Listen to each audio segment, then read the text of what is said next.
25th November 2024. இன்றைக்கி கடவுள் நம்மளை பார்த்து சொல்கிற ரீடிங் என்ன அப்படின்னா, என்னை நகைப்பவர்கள் என் நண்பர்களே, கடவுளிடமே கண்ணீர் வடிக்கிறேன்.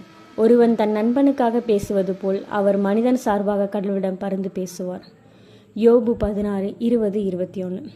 இன்றைக்கி கடவுள் நம்மளை பார்த்து சொல்கிறது விஷயம் என்ன அப்படின்னு சொன்னால், நிறைய நேரங்களில் நம்ம கூட இருக்கவங்க தான் நம்மளை கஷ்டப்படுத்துவாங்க. அதாவது இதில் நண்பர்கள்னு சொல்லி குறிப்பிடப்பட்டிருக்கு. பட் ஆனால் நண்பர்கள் மட்டுமல்லாமல் நம்ம நிறைய நேசிக்கிறவங்க தான் நம்மளை நிறையவே காயப்படுத்துவாங்க.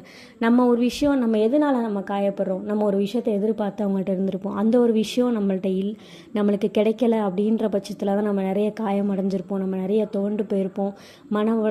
மன வருந்தி அந்த இடத்துல நம்ம நின்றுப்போம். ஆனால் கடவுள் நம்ம இப்படிலாம் நம்ம பண்ணுறோம், கடவுளை விட்டுட்டு நம்ம அவங்கள்ட்ட போகிறோம், அவங்க அன்புக்காண்டி நம்ம கடவுளை மறுதளிச்சுட்டு நம்ம போகிறோம் அப்படின்றக்காண்டி கடவுள் ஒரு நாளும் நம்மளை வேணான்னு சொன்னதே கிடையாது.